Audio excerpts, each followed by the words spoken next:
చెన్నై నుంచి ఇటు సమాచారం అందుకున్న వెంటనే ఆయన హైదరాబాద్కు చేరుకున్నారు. చేరుకున్న అనంతరం కూడా ఇటు పోలీసుల సాయంతో స్థానికుల సాయంతో కల్పన అనుమానాస్పదంగా లోపల పడి ఉన్న నేపథ్యంలో ఆమె తరలించారు.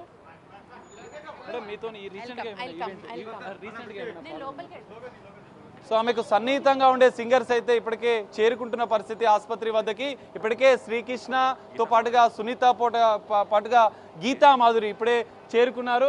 ఆమెకు సంబంధించినటువంటి ఏదైతే సన్నిహితంగా ఉండే వాళ్ళైతే ఇప్పటికే చేరుకుంటున్న నేపథ్యంలో అసలు కల్పనకి ఏం జరిగింది, ఎందుకంటే ఎన్నో ఏళ్ళుగా వీళ్ళతో ట్రావెల్ చేసింది, ఎన్నో ఈవెంట్లలో వీళ్ళతో పాటుగా కలిసి పనిచేసింది. తాజాగా కూడా అనేక ఈవెంట్స్లో కూడా అత్యంత సన్నిహితంగా ఉండే వీరితో కలిసి ఆమె అనేక ఈవెంట్లో కూడా పాల్గొన్నట్లుగా కూడా తెలుస్తుంది.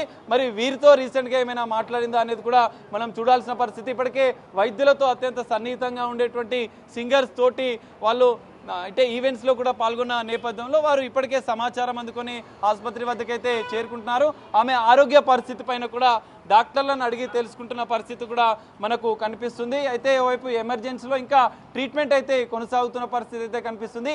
వెంటిలేటర్ పైన ఇప్పటికే కల్పనకు ట్రీట్మెంట్ జరుగుతున్న నేపథ్యంలో అసలు వైద్యులు ఎలాంటి వివరాలు తెలియజేస్తారనేది కూడా మనకు తేలాల్సిన విషయం కనిపిస్తుంది. అయితే ఇప్పటికే భర్తను కొద్దిసేపటి క్రితమే ప్రసాద్ ప్రభాకర్ను కూడా కొద్దిసేపటి క్రితమే తీసుకెళ్లినటువంటి పోలీసులు అసలు విచారణలో ఏం జరిగింది, ఎందుకంటే తాను 2 రోజుల క్రితమే చెన్నైకి వెళ్ళినట్లుగా కూడా తెలుస్తుంది. మరి చెన్నైకి ఎందుకు వెళ్ళారు అనేది కూడా పోలీసులు ప్రశ్నిస్తున్నారు.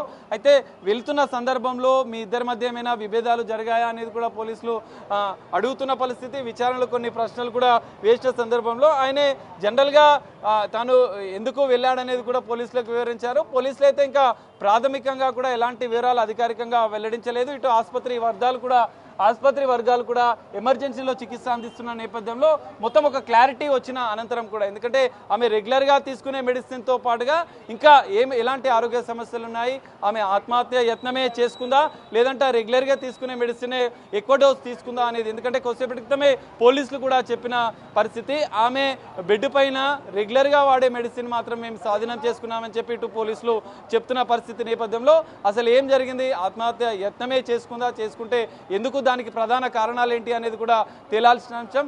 భర్త విచారించిన అనంతరం కూడా పోలీసులు ఈ విషయంలో ఒక క్లారిటీ ఇచ్చే అవకాశం ఉంది.